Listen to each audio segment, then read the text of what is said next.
Welcome to the Kevin Clancy Show. I've been in this game over a decade, and I knew I needed a place where I could run wild on my own solo podcast, where I tell personal stories, I deep dive into conspiracy theories, we rip through the current events of the day, and we do sit-down conversations with the most interesting people on the internet. Make sure you click subscribe so you don't miss an episode.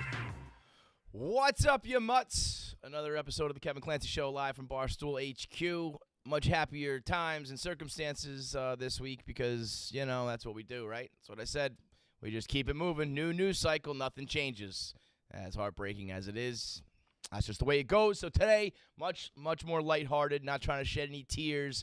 I got my man behind the glass, Za, rocking. Is that like a dashiki or something? What we got today? Yes, sir. My man representing the motherland. Let's go. What's going on, Kev? Looking fresh, man. I'm doing well. I'm much better now that it's not 97 fucking degrees right? today. It's I know you were 60. I know you were sweating with me yesterday, dude. Oh yeah. My brother in arms when it comes to the perspiration. It's the worst. It's the second I got in. And you know what the fucking crazy part was?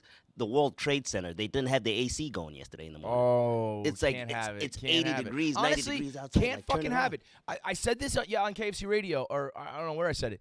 They need to treat 97 degrees the same way they treat 0 degrees. Like when it's so cold that it's like, hey, it's an emergency. Make sure you stay inside. You could get frostbite. You could die. You know, whatever. 97 degrees is just as bad. Not having air conditioning in that weather. You could catch a murder case. Nana, that's the kind of weather you got to call up Nana and be like, you still alive? That's how old people die, man. Yeah, it was something else. How's your Memorial Day? Good? Yeah, it was good. You know, these holidays are they're one that I usually, you know, back in the day, I made my career living the regular life of like a 20-something guy. So when the summers rolled around, I always went to the Hamptons. I went to the Jersey Shore. We got a share house. Me and, 20 other friends all rent out a mansion somewhere on the beach in Jersey or Long Island. And for the month or for the summer, we party our faces off. And so Memorial Day was obviously always the unofficial kickoff, the official kickoff of those rentals. And so coming in on that Tuesday was always like bleary-eyed, like hungover, sunburned, bank account empty, worried about an STD, freaking out. You know, if you fought with your friends, you were drunk, the house is a wreck, the whole nine. And now it's just, another old weekend. It's just same old shit, which, I've always been trying to age appropriately with my listeners. And so I would imagine the bulk of you guys are like me, where these holidays and summer weekends are just, it's the same old life, just now the weather is warm. But this year kind of hit me. I'm getting old, bro, and I did this bit, Za, on KFC Radio. Uh-huh. I realized that my first ever fake ID was from it was from 1979. My first fake ID was from the 70s. Jesus Christ. That's making me feel fucking old. Holy Now, it's the very snap. beginning of 2020s, and it's the very end of the 1970s, but that's still 5 decades That's ago. insane. Because when I was fucking nuts. When I was in college, they were top of the 80s. Yeah, 80s, that would make sense. Bottom of the 90s. Yeah, so when I started drinking early. My brother was 4 years older than me, so it was his ID that he passed down to me probably when I was like 16. So I needed it to say, if it's the late 90s, I needed it to be late 70s to be 21. So that hit me, and then Memorial Day hit me. I'm still hanging on, man. Yeah, man, I know. You got it like that. I am holding on. It wasn't like last year. It's not an age thing. It's a state of mind. It's like, yeah. Well, it's an age thing in the sense it's a kid's thing. Like once you have kids, it's very fucking hard to keep up the party life. But also, even if when I didn't have kids, I was getting older, but I also just kind of, it's mind over matter. I let it happen to me where I just said, I'm too old for this now. And part of it, I also think, like I did start partying when I was like 16. So by the time I'm hitting like mid-30s, I was like, I've been doing this for 20 fucking years. I don't want to do this anymore. Yeah. So it's about how many miles you have on the engine as well. But part of me wishes I just never let go and I just kept on going because like not having these beach houses and it's impossible with kids. Yeah. But don't let go, man. I feel like Billy Madison. Stay here as long as you can. Bro, last year I was there the whole weekend from Friday all the way through to Monday. Mm-hmm. This year, I went down on Friday. Where'd you go? I went to DJ's. Okay. DJ's. DJ's. And apparently Legger's at some point. I You don't remember? even remember. But DJ's is what absolutely killed me. Did you go at night or the daytime? I went. I started like at 10. I went down to Balls' house at like 10. I was there. Beautiful. Left it like here at like 10. I was there by like 11:30 or so. We were drinking midday. Yeah. Hell yeah. I left at like midnight. It was a mess. DJ's is if you're unfamiliar with it, it's this Guido Beach bar in the Jersey Shore that Rico Bosco loves, and it's a place you go to. I say you go to during the day, when the blinds go down and it gets to be dark. You gotta leave. You gotta leave town. It's like, do not be out past dark.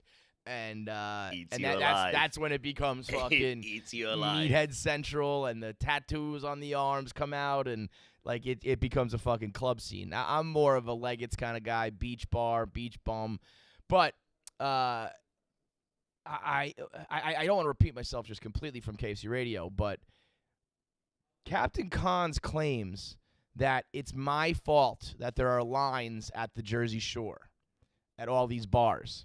And I can't claim credit for that because that would be crazy, self-centered, and it's like, no, these are just popular beach towns.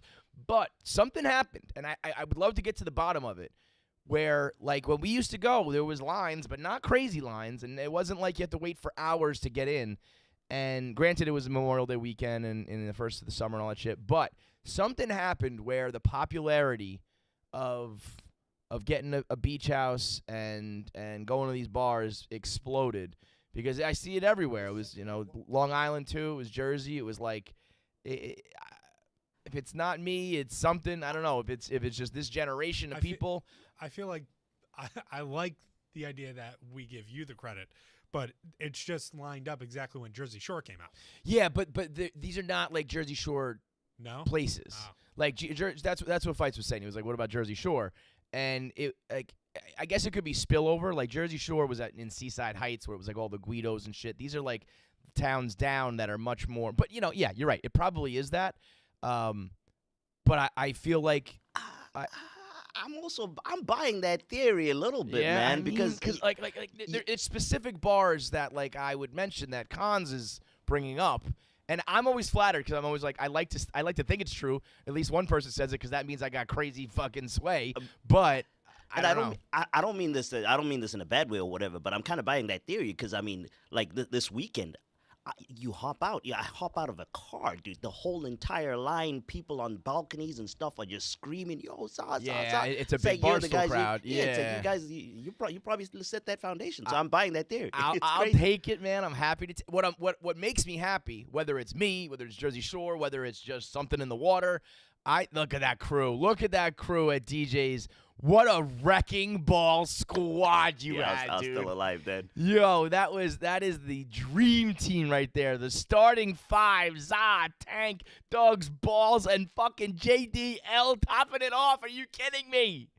Amazing, dude. Absolutely amazing. I have always said the most important piece of advice I can give to the younger generation in this area, at least, Northeast, and probably applicable to all places in their own way. Get a house for the summer with your friends. It is hands down the best thing I ever did, the most fun I've ever had, the happiest I've ever been in my life was when I was like mid-20s, and those summertime and wintertime too. You do like a weekend, MLK weekend, you get a ski house. But those summers, we would either do a baller house for 1 month, or we would do a normal house, a shittier house for the entire summer. So we would get like 20 grand together, and you'd either be in, the people who would pay for the full price. We're paying like, I don't know, two grand for the whole thing, and there's like 6 people that go in for 2 grand, and then there's like 10 more who go in for 1,000. There's a couple people who sprinkle in at like $500, and they can only come for 1 or 2 weekends. And there's full shares and there's half shares, and the people who come too many weekends that they didn't pay for, always get in a fight, and then you have your friends who bum off of you and they bring a 30-pack and they're like, hey, I brought some beer, and it's like, dude, you're staying for $500 worth of fucking time at our house. You only brought us a 30-pack. Everybody fights, everybody fucks, everybody parties, everybody's sunburned. You blow all your money. You have yourself a summer. By the time it's like the 11th weekend, it's like late August, and you're like, I don't even want to go anymore, but I paid for it. Let's go. Every Thursday rolls around, and it's like you're doing another tour of duty. You hop on the train. You're doing New Jersey Transit or Long Island Railroad. You have some beers on the train. By the time you get there, you're buzzing. You're good to go. You hit the beach. You go to the beach bars. You go home. You shower. You wash up. You go back out to the bar. You hopefully stumble home with somebody. You find yourself waking up in the back of a Volvo in the parking lot of a fucking Hampshire, and it's like, where the fuck am I? That was life. That was living. And the people I know now who live around here, I'm like, what are you doing for the summer? And they're like, I don't know. I'm just like hanging in the city. It's like, no, get out of this fucking hellhole. Get out of this concrete jungle. Go down to Manasquan. Go out to Long Beach. Go out to the Montauk. The problem is with Long Island, you used to be able to go to West Hampton, Southampton, all the way out to Montauk. You could hit all these spots. And about one by one, all the bars started closing down because of town complaints and noise complaints and shit. So now for Long Island, you pretty much have to exclusively go all the way out to Montauk, which is in the middle of the goddamn Atlantic Ocean. You're like halfway to fucking England when you go to Montauk. It's great out there, but if you're trying to drive, when it gets down to the one-lane highway, you're on the road for like 10 hours. And if you take the train, it's like a 4-hour trip. And then you get all the way out there, and it's nice, but it's like, Jesus, do we have to go to the end of the earth? Whereas if you went to West Hampton and Hampton Bays, where the Boardy Barn was, and the Drift, and all those bars, John Scott's, that's about half the distance. But those all closed down, so now you either got to go all the way to Montauk, or you're cramming into Jersey. So maybe that's where some of these crowds are coming from. But I don't care what the lines are.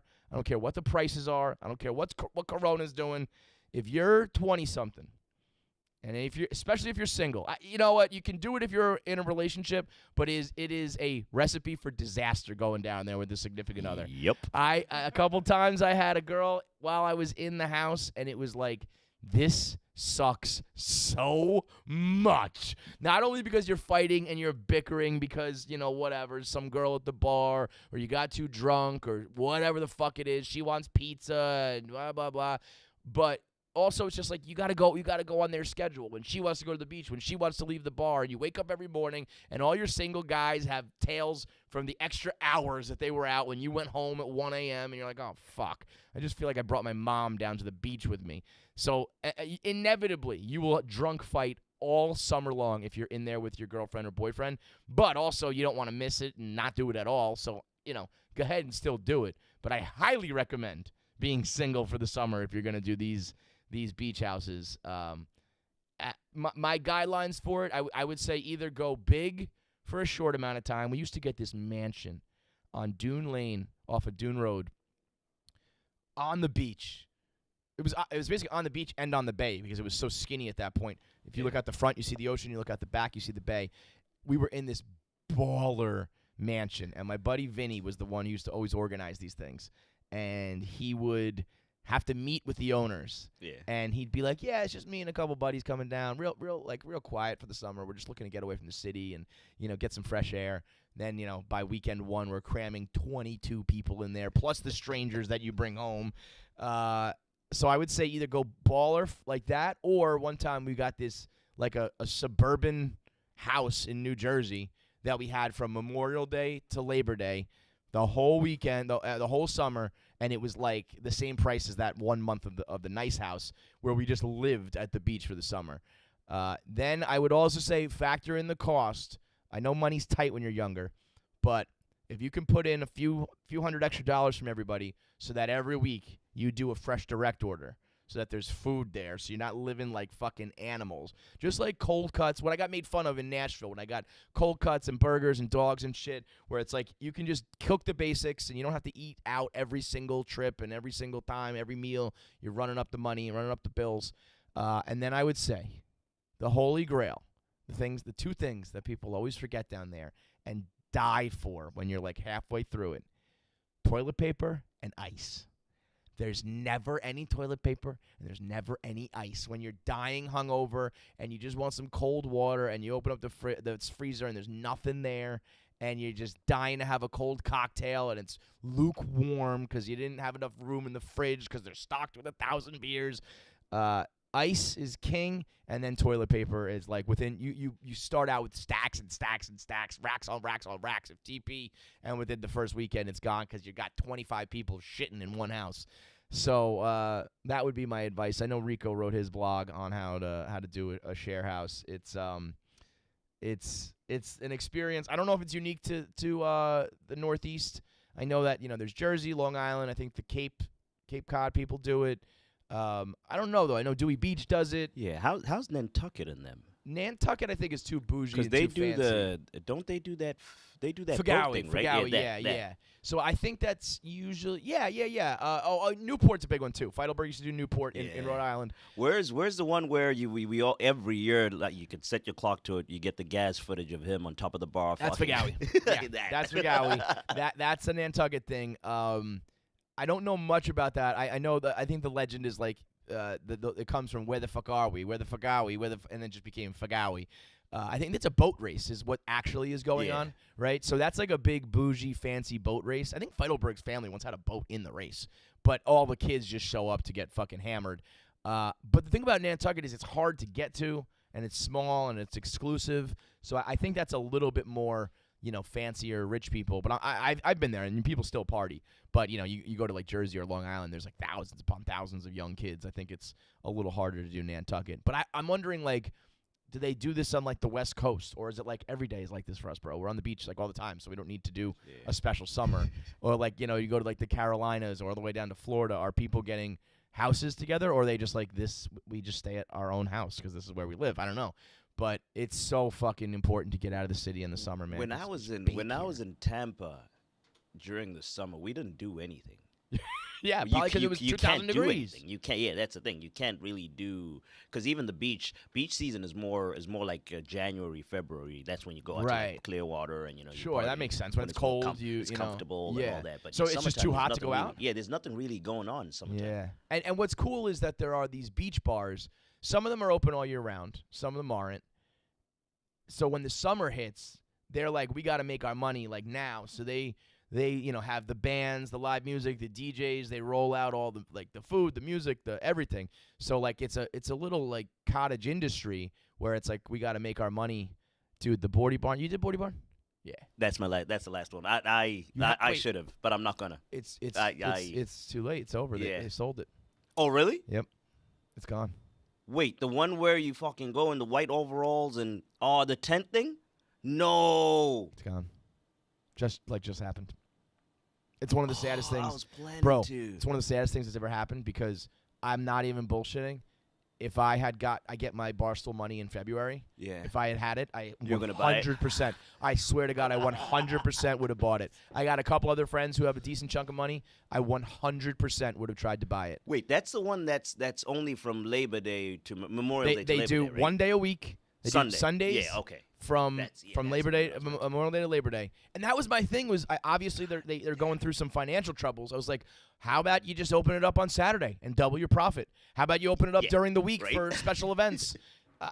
It broke my heart, man, because there are fun bars, and then there are religious experiences. I heard people willingly wait in line for 2-3 hours. Dude, that's the only place in the world I've ever waited for a couple hours. Because, to be honest, the line is kind of fun. You go and, like, you meet the people who are in front of you and back of you. So by the time you get in there, you kind of have, like, a crew or a girl you've been talking to. Okay. You bring some nips. You sneak some drinks on the side. It's insane. I would never do it now. Yeah. But at 24. I heard legend. Actually, the first time I went to the Boardy Barn, this is a great story. So all my crew is Long Island guys, Chaminade guys. They're the worst. I hate them, but they're my best friends. And so they're Long Island guys. They know about this shit. So one day I went to, like, a housewarming party sort of thing, like 24. My buddy got, like, a new apartment with his girlfriend. We go to housewarming. So I'm kind of dressed in, like, a nice collared shirt and, like, some chinos. And my other buddy from Long Island grabs me, and he's like, yo, you want to go party on the island? I'm like, yeah, sure, whatever. He's like, all right, I'm going to take you I'm going to take you to this bar. Oh, no. We go out. We just hit the fucking highway. We head out Long Island Expressway, go to my buddy's house in Hampton Bays. He's got this little bungalow shack that his parents own, and they're like, yeah, we're going to go to this bar. And I was like, all right, cool, whatever. I'm down to clown. Not realizing that it's not a bar. It's a fucking tent, like orgy. It's like a mudslinging booze bag orgy under a tent. So I show up in like this fucking collared shirt and I'm like, and the guys are making fun of me. I'm like, what do you mean? What's the wrong? And they're like, dude, we're going in, board shorts. Like people barely wear clothes, period. Because what happens there, if you had ever experienced it, you're under this tent. They blast white people music, but in a good way, like the good white people music the whole time. And it's you just, nobody worries about how they look or if they're even clean. People spill beer on each other. You pour beers on each other's heads for no fucking reason. Like here's an example. When the Hawaii 5-0 song comes on, you know that song? Yeah. If you're a regular there, if you're a veteran, everybody gets down on the ground, sits down on the ground. I sit behind with my legs around you. You sit with your legs around Nick, and we all just start rowing. I have no fucking idea. I have no idea why it started or who started it. But when that music hits, everyone's like who knows? You know. But like, let's go. So we're sitting on the pavement that's covered in water and beer and no joke, unfortunately, piss because people just wear bathing suits and they'll just pee. Nice. They just pee their fucking pants at the Boardy Barn. It is so disgusting, man. I love it. And it's something you cannot do when, like, you're my age. It's just, like, something you kind of – well, no, that's not true. That's not true. I lied because – and I'm saying all this as in the past because the bar is now dead. But every year, every time you'd go, there'd be, like, 21-year-olds who were going for the first time, and there'd be, like, 60-year-olds. And there'd be a couple who were like, we met at the Boardy Barn, 45 years ago, and we go once a year, every year, to kind of like remember, the good times. On the anniversary. Yeah, and so that you can do, but you can't go when you're like 35 and you're just like, I need my space. I need to be able to sit down. I don't want to get dirty. People would put their cell phones in a Ziploc bag. They would bring just their ID and some cash, leave everything else at home. You don't want to get it dirty. You don't want to lose it. And I remember sitting down, Shane and Keegan's mom. I sat her down and I was like, "We're going to this bar, and it's fucking wild." And she was like, "I'm good. Like, I've been to plenty of crazy bars. I'm fine." I'm like, "No, you don't understand.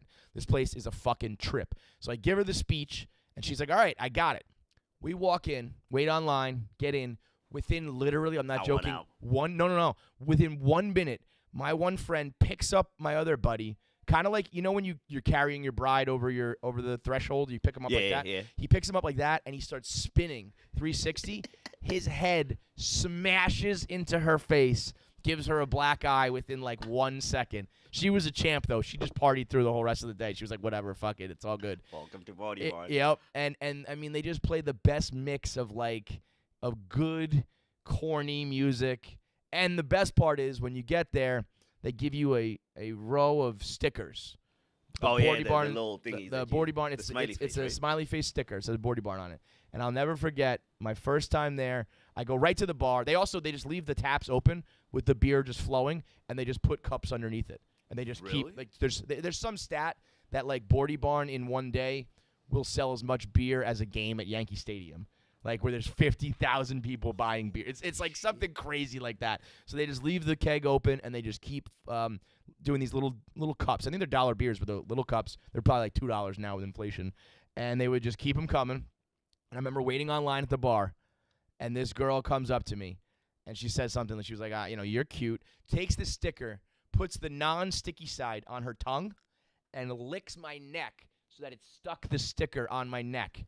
Smoke show too, and I was like, and then just walked away, and I was like, what? I love this place. I was like, I never want to leave here. But it's the type of spot that like, you really can only do a couple times a summer. The real maniacs will go like every weekend. You got to get there right when it opens, otherwise you're waiting on a line for like 2 hours. It's $20 to get in, and they just that's how they made their money every summer. And I guess with Corona, that summer killed them. I don't know, because it's weird. All it is a tent. You need, like, security and, like, a DJ, and that's it. And obviously the liquor, but, like, outdoor too. Yeah, their rules probably loosen faster than everyone you else. would think, but I don't know, man. Or maybe they owned it for so long and they just wanted to, get out of the game. But I was like, dude, the timing of it all, like, I 100% would have invested in that to try to keep it alive. That should have been like a historical landmark where they can't close it down, dude. It was. So it is being shut down, not just a transfer. Well, it's not. It's. I actually don't know. I just know they sold it. I haven't heard what their plans are, but it sounds like it's a wrap. Hopefully it's just a transfer. Yeah, maybe. I need it. I mean, that's the one I've done. I've done Long Beach. I've done the Shore. I've done everything around here except for that. It was so much fun. It's just unlike any other bar you've ever been to.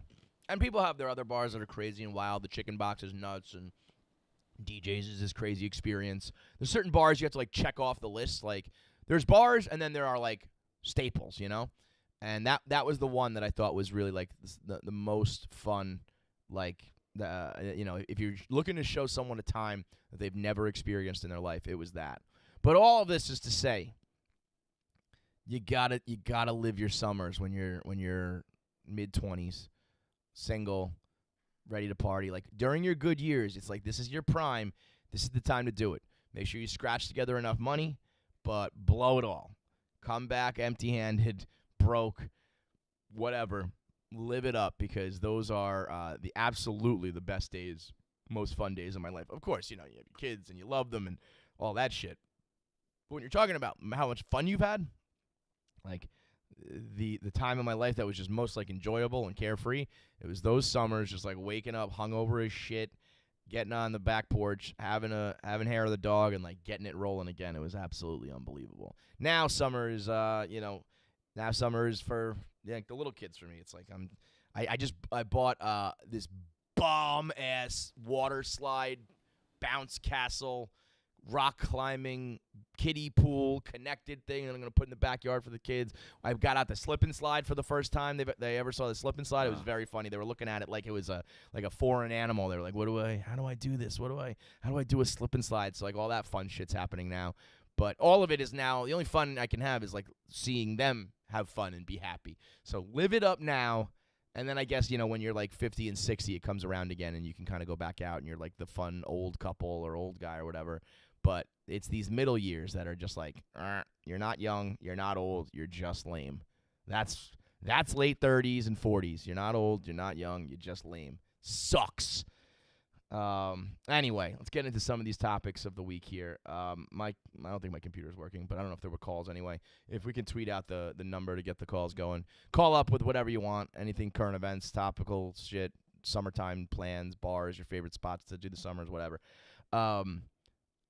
I got a tinfoil hat theory. I just did a tinfoil hat 1 minute man. Did you hear about the Sharkcanos? Sharkcanos are Sharks volcano? Yep. NASA's just said that there was a underwater volcano in the Pacific Islands that just erupted last week. And living inside of the volcano, apparently, in, like, the crater where there's, like, hot water, are these two species of sharks. One was a hammerhead. One is called the silky shark. And they were able to withstand highly acidic water and superheated temperatures. It's basically like radioactive sharks. So when it erupted, all these fucking sharks and all these species of fish popped out and are now in, like, the regular ocean, which I don't understand how that works. I feel like if you survive in super hot waters and you're thrust into, like, cold Pacific water, all of a sudden you'd be dead. That's why I'm woke to this. Because I just learned, like, a month ago about militarized dolphins in the Russian-Ukrainian war. The Russians have militarized dolphins that are protecting a port off of Crimea, where they have, like, a team of dolphins that swim, like, in that area that I guess are trained to at least alert, Russian forces if there are people trying to access this bay or whatever. It's a very, like, it was a fucking Austin Powers type of headline where I was like, are we talking about sharks with fucking laser beams on their head? But apparently this is something that they do. They train dolphins.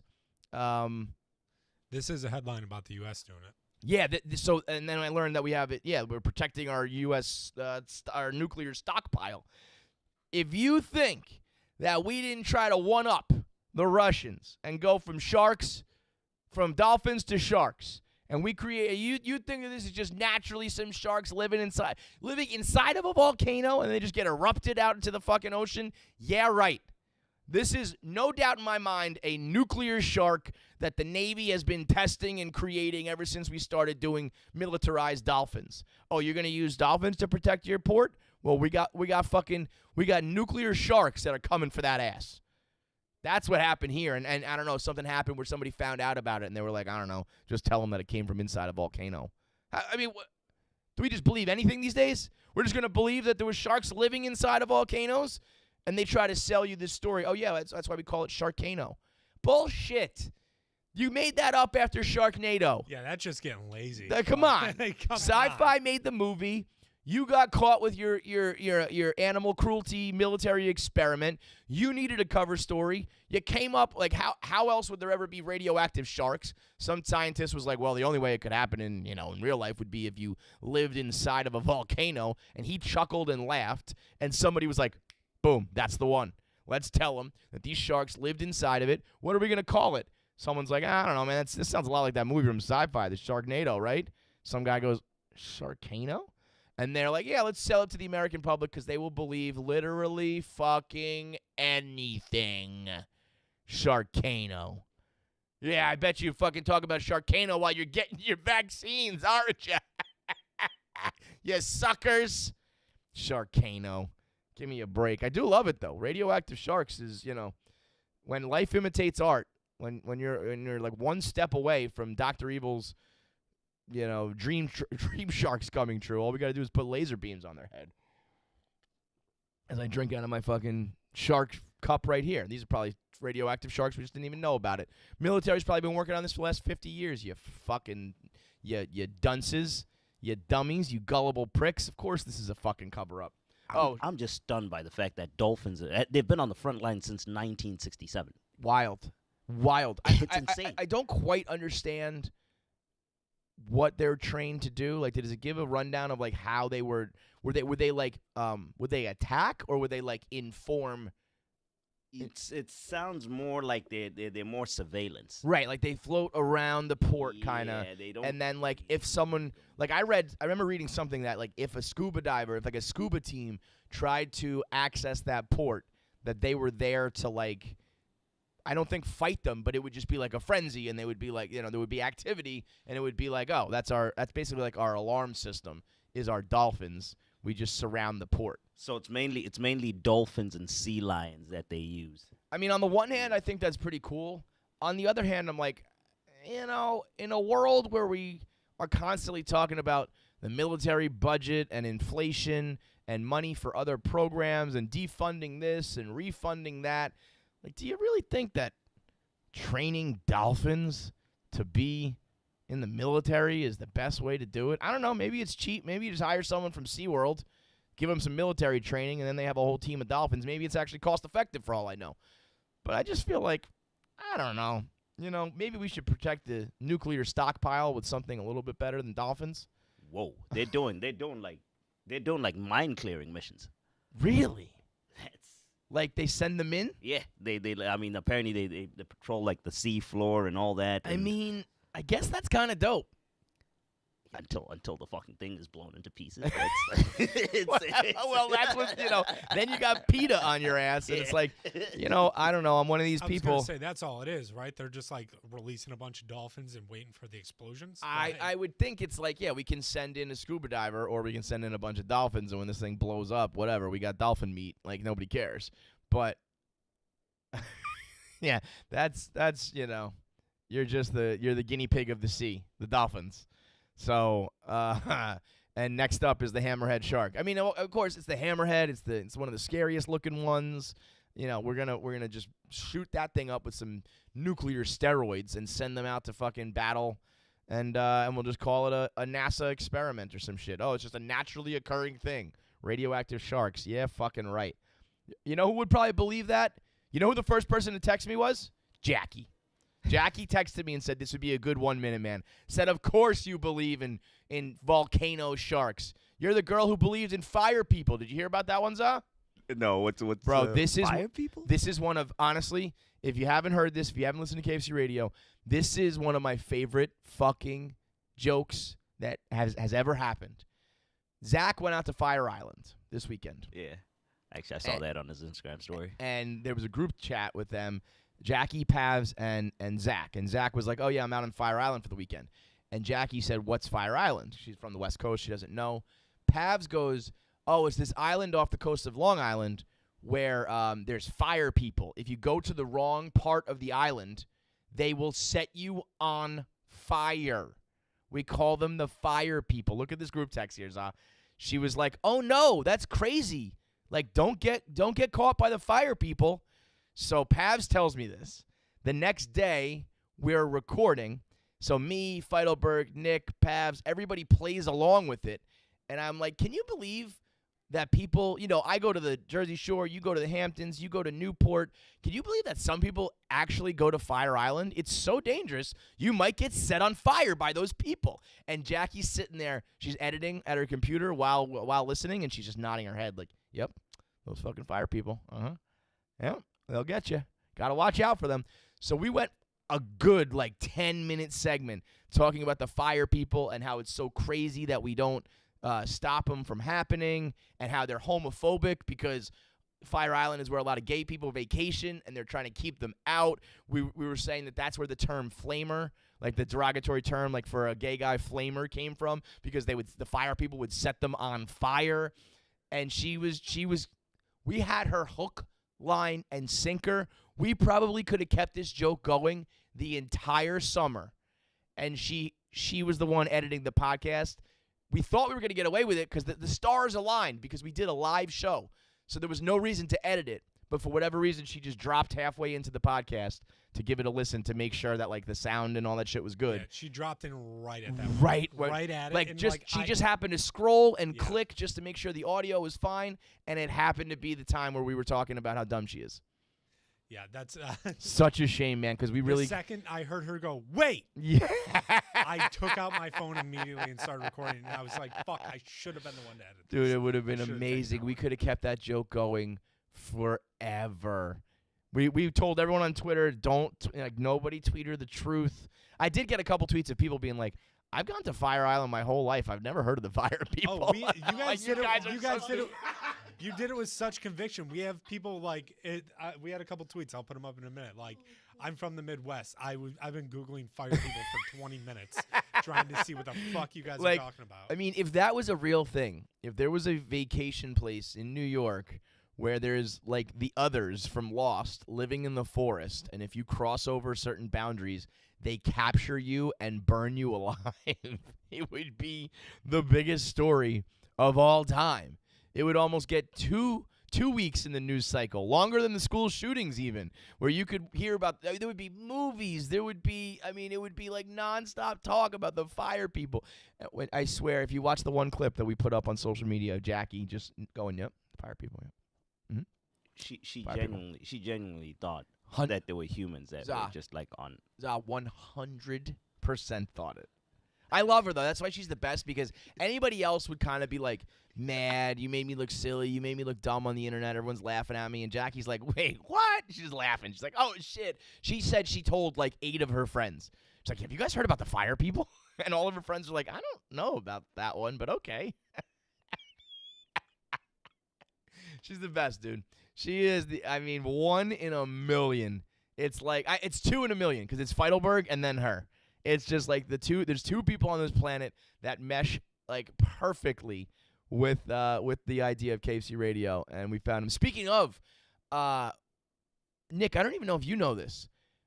We had a guy call in. Oh, I saw this. We gotta believe.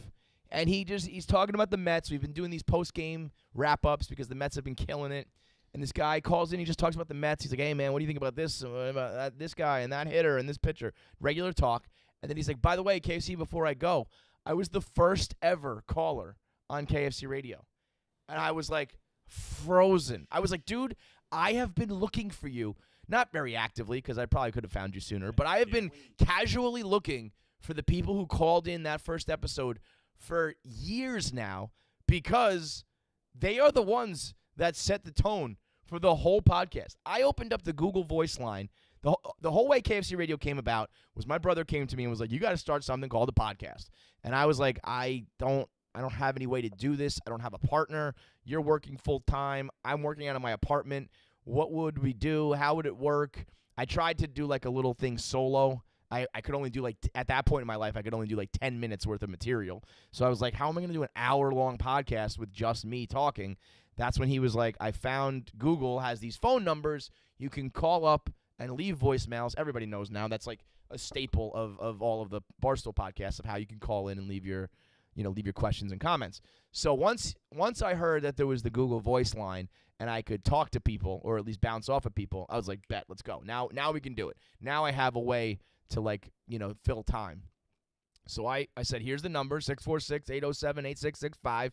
And I was like, call up and leave your comments, leave your stories, ask your questions, whatever you want. Didn't give them any direction.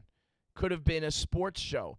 Could have been, a relationship show that it's morphed into today. Could have been questions about work or whatever. And by chance, probably just because guys are dumb and drunk and high and like to have dumb debates and hypothetical arguments, by chance, 10 of those guys, 15 of those calls were all would you rathers and hypothetical things. And, it all stems from when you're a little kid and you're like, who would win in a fight, Batman or Superman? Who's better? The Flintstones or the Jetsons, all those kind of things. And I happened to get a ton of calls that were hypothetical like that. And that's what I was like, all right, fuck it. That's what we're doing. And that's what the show became. Then we had Feidelberg. A couple years later, we had Big Cat. Then we had, then it morphs into what it is today. And it's all because those guys called in. We have Answer the Internet. We have a card game, a YouTube series, all of that because a lot of them asked those hypotheticals. And the majority of them were those ones from the Internet. That's why we call it Answer the Internet, because a lot of them were just born out of the World Wide Web, Al Gore's Internet. I don't know how, I don't know who, I don't know where, but somewhere on a forum or any sort of old school discussion page, you would get these questions like, would you rather fight 10,000 duck-sized horses or one horse-sized duck? And it's like nobody knows who the one guy who started that is, That just is, it just exists in the ether. But this dude gave us one of the originals that I've never heard anywhere else. That's it was a must-have. I included it in Answer the Internet. It was, would you rather throw up every time you hear the word McDonald's? You hear it on a commercial. Your friend says it. Anybody mentions McDonald's, you puke instantly. Or you have to wear a fedora for the rest of your life, and when somebody asks you, why are you wearing a fedora, you have to respond, because I like the way it looks. He gave all of those details, and I was like, that is a funny one. Because we can do, would you rather fuck your mom or your dad? Would you rather kill your brother or your sister? All these crazy, ridiculous sex ones and murder ones and all that shit. I'll have all the fun with that. Inside your mom and your dad inside of you, all those, I'll do it. But the ones that I really love are the very unique ones. We also, I think in the first episode, had a guy who said, would you rather have one rollerblade on your left foot everywhere for the rest of your life, or you've got a midget walking in front of you for the rest of your life, walking a little bit slower than you want to walk everywhere you go, and he's got a really bad attitude. My friends always want to kill me. I can see it. They just can't say it. I can see it because each and every time I have to remind them because it's not the same one-to-one step. Literally, you give it 30 seconds, they end up 5 or 10 yards in front of me, then they stop, and then it's. I honestly never really put it together. I thought it was more this midget is just doing that to be an asshole. I didn't put together that it's physically what happens when you walk with a midget because your legs are shorter, right? It's tough. You're working overtime. That's why I sweat a lot. When I'm out with my friends, I'm actually because you're on the run. Yeah. It's I feel bad, then they feel bad. And dude, I was going to say that breaks my heart. I can't speak for everybody else. I'm a slow walker, number one. And number two, I will walk as slow as you want, brother. And that's the thing. I'm a slow walker too. Anytime you want to slow down, if you're feeling like I'm walking too fast, if it's me, I will crawl with you, bro.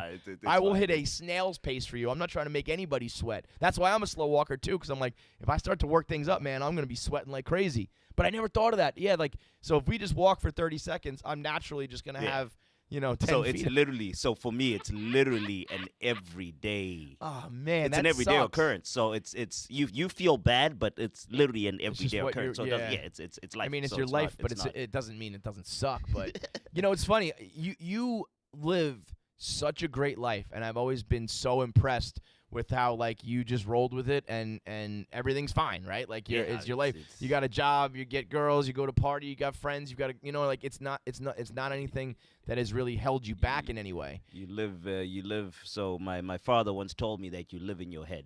Mm-hmm. You don't live on in thing. You live in your own head. So if facts. you can control your head, you're fine. So and that's unfortunately for a lot of people the hardest thing to do. Control. That is the but hardest thing, you know what? What I've learned is your head is your worst enemy. I can't speak for all because I'm no psychologist. What do I know? But what I learned for myself, at least, and a lot of people I think would agree, is when times are good, is when I think your head plays like the worst tricks on you. Because like when everything's good, you should be happy, and if you're not, you start to be like, what the fuck? Like, why am I not happy? Like, everything's good. I got a girl. I got a husband, a wife. I got a job. I got kids. Like, but I'm not happy. So what's going on? And then you start to spiral and you create your own problems and you sabotage and all that shit. When you go through something, or times are tough, or you're born with something you can't control, or whatever, that's when I found that I kind of let go. Like when I had all my public shit, I was like, well, this is actually bad. Prior to that, I'm making up little problems. Yeah. I'm like, oh, I don't like Dave. I don't like the fans don't like me. People are being mean on the internet. I'm not this. I'm not that. Yeah. Whatever, And then when I had some real shit where I was like, oh, now I really got a battle. I was kind of like, I forgot about all the other nonsense, And so if those are different things. Mine is self-made versus like you were born with something you had to overcome. So other people can't wrap their heads around the fact that I am just so accepting of it. Because, dude, I mean, if I cry, I'll be crying for 99 years. Yeah, I mean, it's like you can't. But you've done such a good job. And actually, I say that it's not just you. It's and maybe it's more the celebrities, the people in the spotlight who deal with it, but like Wee Man and Brad Williams, and there's a lot of guys. The guy who was in Willow and all those movies and shit. Like, there's a lot of guys they're awesome. They're all like cool. Yeah. I'm sure there are people who are not as fortunate, and it's a much bigger struggle. So I don't want to minimize it, but I feel like you've done like an amazing job of just being like, fucking whatever. Let's live life, and everybody. I mean, literally everybody loves you. But I think it's a testament to like. Your dad probably being like, well, are you going to mope about this forever, or are you going to just make life as good as it can be? So, I mean, that to me is, whether it's something that you're born with, whether it's something that you encounter along the way, whether it's your fault, someone else's fault, whether it's a tragedy or a struggle or a diagnosis or whatever, I found that when you're going through the fire, all of the other shit that used to bother you, you're like, oh, whatever, man. Which that can actually be very freeing. It's like it sucks that you have to go through something truly bad or truly difficult in order to have your mind let go of the little things that can plague you. You wish you could just snap your fingers and let it go. But it's like I remember learning about, like, especially when the internet first started, social media first started getting big. When people started connecting on a large scale, and somebody would be like, oh, look at these college kids worrying about like finals, worrying about like they just broke up with their girlfriend of a year and they're like, struggling so hard with it. Like, wait till you're my age and you've got real problems at work. And then the people who are older than them are like, well, wait till you're my age and you've got kids. And then people older than them are like, wait till you're my age and you got to deal with your body breaking down and all that shit. And then I learned for the first time that, like, it's all about your life experience. So, those kids in college, their brains and their heart and their emotions and shit are reacting to as harsh and as difficult as your brain is to your kids, because they haven't experienced, their finals are the hardest thing they've ever experienced. So their brain and their chemistry and all that is matching your level of like, I can't put food on the kid's table. So it's silly that they're even comparable, but that the struggle that those kids are going through is similar to how your body is reacting. Because as Zaz's dad pointed out, like, you're living in your own mind. So like, everybody's life experience is relative, and you can't knock people for, I can't be upset or not upset or understand the shit that I haven't lived through yet. In my course of life, this right now is the hardest thing I've ever gone through. The same way, in your course of life, your hardest thing is objectively more difficult and like tougher to go through, but I don't know that yet. And there's no way my brain or my body could know that. And it was the first time that I was kind of like, oh, shit, like, yeah, one day they will look back and be like, oh my God, it was so silly that I was fretting over those tests. But for right now, they're like, oh my God, if my parents know that I failed this class, like, my life is going to end. And, they don't realize that it's small potatoes. But you can't really blame people for not understanding, like, life that they haven't lived yet. So, anyway, I don't even know how we got off on that. The original topic for the title of this show, which we haven't even touched yet, was this all stemmed from Zah asking how your Memorial Day was. I know, it's crazy. That's the best version of these shows, and that's podcasts have become so bastardized, and I think are bordering on an unlikable thing now. Like, I saw this clip Bo Burnham did. Kelly sent it to me. Bo Burnham made a clip on TikTok where he plays two hosts of a podcast. And it's supposed to be like two comedians who are doing the cancel culture conversation. And it's funny, but it's very cliche about like, man, we can't even make jokes anymore. And it's like they're taking away our freedoms. And it's playing like a very cliche, right-wing comedian who wants to be able to joke about whatever he wants. And I was kind of like, first of all, Bo Burnham, like, maybe tell some jokes again. Does everything have to be a fucking commentary or a song or a clip? Like, I don't know. The pendulum has swung so far the other direction where it's like, yeah, well, do we also have to have a commentary about the commentary on cancel culture every fucking 2 seconds? But he portrayed podcasting in this way that I know a lot of people have the perception of, and I know so many people do it now, and there is a lot of like douchebags out there who do it. But man, in its purest form, when like for the people who were doing it in the very beginning, no, we're good here. We're good. We got it. For the people who do it like in its earliest form and find the right partner and have the right chemistry and all that shit, it's a blast, man. It's a good time. As long as you find the right audience and the right audience finds you and shit, it's like, I know for a fact that there are tons of people who listen to me and John who are like, these guys are the biggest fucking douchebags in the world. And then I get people who come up to us at our live shows who are like, you saved my life, which I always think is bananas. But they're like, I was going through a tough time and like literally was suicidal, and your podcast like, hit me exactly where I needed it. I'm like, well, fucking awesome, man. So anyway, let's talk to Ryan in Ohio, I believe it says. He's commenting on what the original topic of this show was supposed to be. What's up, Ryan? Hey, Kevin. Good to talk to you. I do want to say podcasting and the internet probably gives people the widest range of emotion. You could get people that hate your guts, want to see you dead, or people that love you. It's such a crazy back and forth. Unfortunately, the human nature of it all is you remember the ones that hate you and kind of poo-poo the ones that like you. So it's like every time someone has told me, me and my like wife listen to you at night every night before we go to sleep, and we like laugh and love it, and that's like our shared experience. I'm like, yeah, whatever. But the one guy who's like, I don't like your voice, I'm like, fuck you, and I think about it for like a week straight. So unfortunately, that's the way it goes. But you're right. That's another thing. I think that humans are gonna look back on the internet and social media and be like, one, we were never designed to have that much interaction with that many people. You're supposed to just have like your family and friends, and now all of a sudden you have tens of thousands of people giving their opinion about you. And two, that range of emotion.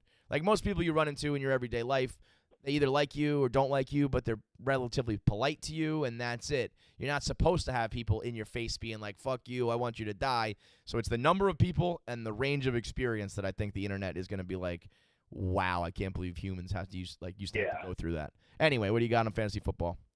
Well, I just want to say, it doesn't seem to be the most – isn't it weird that somebody was just recording the outfield interaction between Tommy Pham and Jock Pederson? I was curious about that video. It was like grainy and from far away. I wonder if people were just filming like batting practice. It was like batting practice. Yeah, too. so I think it was probably like somebody was filming batting practice, and then in the background that happened, and so they zoomed in on just that and edited just that. I was surprised that they caught footage of it, but I don't. Why? You got some conspiracy theory cooking? Well, it just feels like I also can't believe that somebody would wait 6 months it's been, or even longer, to slap someone. He had to tell somebody like, hey, I'm going to go out, I'm going to go get Jock with whatever. Yeah, I mean, it wasn't like a security cam. I don't know who filmed it, and I don't know if it was, set up in that regard of like, yo, catch me while I do this. I think it was more like serendipity that they happened to catch it. Thanks for the call, man. But I will say, Tommy Pham is a fucking gangster, man. It's been 6 months. It's a revenge dish that he served cold, and he still went at him with the same fervor and passion and anger as if it was still, week 12 of the NFL season. That Jock Pederson and Tommy Pham thing, I know it was the big talk of baseball. It did get a lot of attention. I don't think it got enough. I think it is utterly ridiculous that it happened, and even more absurd that they told everybody. And maybe that's just because Tommy Pham doesn't give a fuck, and Jock Pederson was like, I'm the one who got slapped, so I'm going to tell the truth. But I would have thought two professionals, nobody wants to get suspended. You don't want to fuck with each other's money or lives. Let's hash this out, and we'll just tell the media, it's between us. That's what the Mets did last year when they fought in the locker room. Before they got to the media, they said, let's just tell people we were arguing about there was a rat in the locker room, and I said it was a raccoon, and you said it was a rat. And they spun this whole story, and everyone knew they were lying, but it was just that we're not going to tell you the truth because let's keep this in-house. Tommy Pham and Jock Pederson decided, we ain't keeping this in-house. We're airing the fuck out of this. They were showing the memes. They were talking about the money. They were talking about the people involved. And the latest, Tommy Pham comes out last night and says this all could have been avoided, and this is all Mike Trout's fault. And he said he's the worst commissioner alive, which was tongue-in-cheek, and he was laughing. But you can guarantee there's going to be some people today who just see that quote, Tommy Pham blames Mike Trout for the incident, and they're going to be like, what's that about? Yeah, Adam Schefter, no fan. I mean, this is obviously all very, it's silly, and we're joking, and it's fantasy football. But tweets like this, people on the internet are fucking dumb. And they don't pick up on sarcasm. They don't understand the joke and the tongue-in-cheek. And I guarantee you there's going to be some people who are being like, Tommy Pham needs to keep his fucking mouth shut and not talk about the greatest baseball player of all time. Da, da, da, da. It's a joke, man. He's joking. All of this is a joke that's gone too far, and emotions and wisecracks that somebody took too seriously. I'm trying to decide whether I would want Tommy Pham on my team. If Tommy Pham was performing, I probably would love the fuck out of him. The minute that he wasn't and he's doing all this nonsense, I'd be like, you got to get the fuck out of here, bro. But the fact that he's just like, it was a lot of money, and I don't play with my money. He was making fun of my team, and I stand up for my teammates. And, like, he was texting me things that, like, I don't appreciate. So, took matters into my own hands. I mean, it's part of you got to respect a guy for just being like, I'm not going to tweet about it. I'm not going to fight you on the media. I'm going to go right to the source, and I'm going to fucking pimp slap you. I can't believe there wasn't more of like a retaliation or a scuffle. I'm surprised there wasn't like a full-blown fight in the outfield. I'm sure Jock Pederson was like, what the fuck was that about? But, hey, I mean, I guess it's like Will Smith and Chris Rock. Like, you just kind of are in shock in the moment. But I'm surprised there wasn't fucking fists thrown.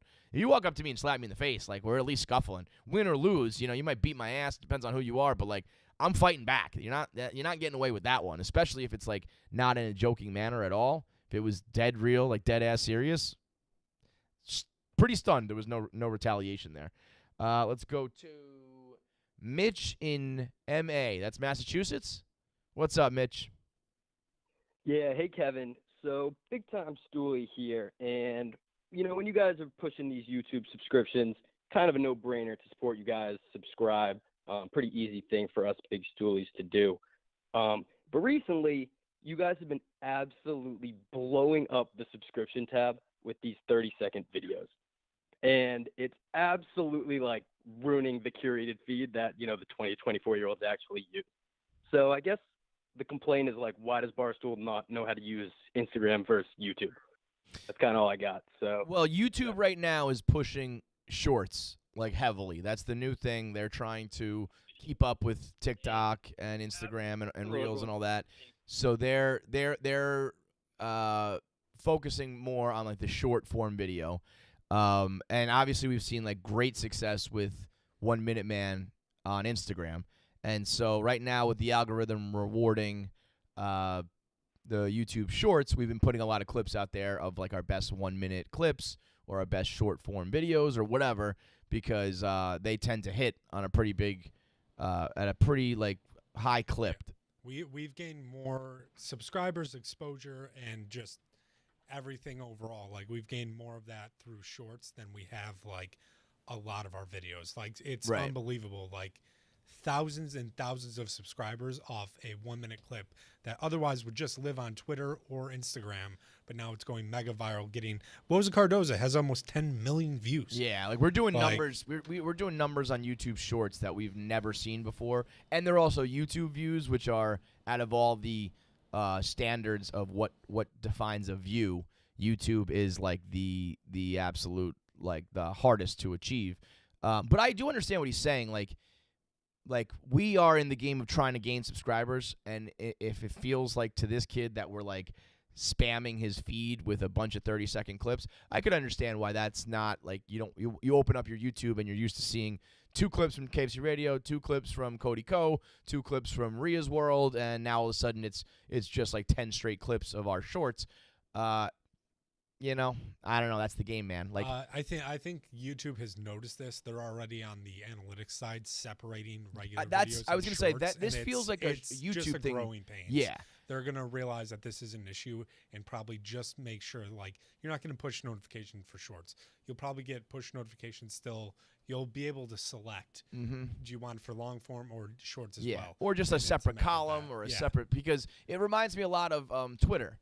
When Twitter made it so if you directly at somebody, it keeps your private conversation hidden, and if it's a regular tweet, the whole timeline sees it. So I do think that YouTube will have to figure this out, because from our point of view, it's they're pushing shorts, people are watching shorts, we're getting so many subscribers from shorts, we've got to do shorts. And also, as much as that may spam your feed and bother you right now, I would like to get to a place where we kind of just, the algorithms keeps cooking and we just start naturally getting subscribers, so it's not a goddamn begging process all the time. So right now you might be getting spammed, but there's a lot less of me being please fucking subscribe every video. I'm telling you, subscribe. We're doing all these videos specifically to get subscribers. All that shit will die down if the shorts work and your feed's just a little bit clogged up. So that I do understand where you're coming from. I'm just unfortunately, that's just kind of the way it goes. We've got Chucky. What's good, Chucky? Bro, what's bracking? We doing, man? Oh my God, KFC, right? This is who I'm listening to. I'm sorry. I just woke up. I'm blazing a joint. I was gonna say you sound like you are feeling no pain, brother. Absolutely none at all. None at all. I fucking turned my life around, dude. Dude, all I remember was I was playing college baseball D2 in a Woodbat conference, mm-hmm.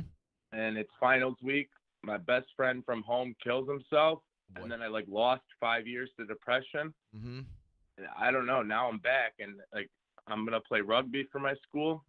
Hell yeah! And the plan is, yeah, dude. The plan is just break some ankles, maybe break a bone or two, and then I'm hoping to go to the NFL, dude. I DM the Detroit Lions. I tell them they suck and give me a tryout, and they don't answer because they know. You think I'm playing, bro? I ain't. Bro, I mean, lofty goals, but why not shoot for the fucking moon? This is kind of what I was just talking about like 15 minutes ago. Yeah. You know, like you think you have some problems in life, and then you encounter something like a real problem, something tragic like losing your friend, and you know you go through it. And you fight it, and you wallow in it, and you have a pity party, and it's tough, and then 5 years later, you know, not that you what's that? I had so many pity parties. Where, yeah, and you need to. I mean, you gotta feel it. Feel sad for me. You gotta feel sad. You gotta go through it. You gotta cry it out. You gotta recognize that it is something you can throw a pity party for, and then when that's done and time has gone on, and it's time to pull yourself back up. You know, you end the pity parties and you get back out there, and that sounds exactly what you're doing right now. Yeah, bro. And another thing, because I gotta plug my my skills. I'm a nail technician, so and Barstool's got a lot of hot chicks. Oh, I don't think I've ever seen a guy do nails. Nah, yeah, and if they do, they're Asian. Yeah, I was gonna say never like a white guy. This might be something. Are you on social media on like TikTok doing nails and shit? Oh hell yeah! Because I honestly think, bro, I already done blew up. Yeah, what's your at? Famous yet. What's your name on TikTok? TikTok is Chuck Smucker's Nails. I don't really post on TikTok though. I think you should go TikTok, dude. I think you should. I know it's tough. That's where you should be posting like 3 times a day. Yeah, man. If you can do some, shit, bro. If you can do some, yeah, but that's why you get all the followers, because of the Chinese spyware, dude. If you can come up with some good transitions and all that shit. They're lying. If you are, I don't care if those followers are fake or inflated, whatever. People buy and sponsor and all that shit based on those numbers. If you are like a straight white dude doing nails and you're nice with it and you can non-binary man. Yeah, well, however you want to describe it, the way people see it for the first time, being like, I've never seen this before. You'll blow the fuck up. I honestly don't even know if you're telling me the truth right now. Bro. But if you are a guy who does nails, are you looking at it now? Okay, I'm like, this guy might be playing me right now. Look at my Twitter. Yeah, no, we just checked it now. Just flame on hex 0. Good looking out, man. I think this is there's a future in this, so I think you can blow up being the only guy doing it. Paint your nails, KSC. I know you might not have ever painted your nails before, but whenever I meet you, just let me paint them. I'll make them look nice. It feels like a new tattoo. You know what I'm saying? When you get your nails painted. Oh, I am obsessed with keeping my nails like trimmed and getting rid of hangnails and cuticles. Good. If I meet you, you can absolutely give me a manicure and paint my nails. Okay. That's a fact, bro. That's all I needed to hear. All right. Oh, and also, I used to trash talk Chris Castellini so much because he was so local and like loud in Detroit for baseball. So like I followed him way before Barstool, like when like he was a sad boy. And I used to just trash talk and be like, "What do you know about baseball?" And I just blow up his DMs, and then he finally hit me back up, and he actually opened up to me about his depression. And I was like, "Dude, all you got to do is just keep posting fire content. Like Detroit loves it. You're gonna get hired by Barstool." And then that shit happened, bro. I love to hear it, dude. That's how. Those are the internet. The nice internet stories where like, I feel like I'm a good troll. You know, like yeah, I talk shit and I'll. Yeah, sometimes you need that. There's definitely guys I know that troll that I'm like, I respect them for whatever reason, so I fight back and I answer them and we have a back and forth. And then as long as it's all like good-spirited and doesn't turn mean, and if you guys can help each other, that's what it's all about. There's a limit. It's like that Shaquille O'Neal story where he basically bullied a mentally handicapped kid in school, and then that was that one time where he took it too far and never again. I don't know that story, but yeah, it sounds like you should cut that off. It's a real story, dude. Yeah. I don't know. I gotta get rolling, bro. But thanks. You do you, man. Made my day. All right, brother. I'll call in another time. I promise. All right. Talk to you soon, Chucky. There's a good way to brighten up your day. We'll do one more here, and then we'll get out of here. What's up, Cam? Hey, what's up, Kevin? How you doing, man? Hey, I was just calling. My 2 best friends, Morgan and Billy, are like huge listeners of you. They like, if there's a really good episode, they're like, "Oh, Cam, you have to go back and watch this." So I was wondering if you could just like shout them out and say like, "Hey, Morgan, hey, Billy, you're the man," just so I could send it to them on Snapchat or something. You got it, brother. Morgan, Billy, you guys are the man. You got a good friend in Cam who's got good taste. But all you got good taste in your radio listening. as does my friend Corey in New York. Corey's a smart enough man to tell you that the Sharkano is obviously a fucking hoax and that this is nothing more than a U.S. military experiment gone wrong. Am I correct, Corey? You are very correct. And why would that be? Why would I be correct, sir? Because you are the most underrated genius in the world standing next to me. See you guys next week on the Kevin Clancy Show.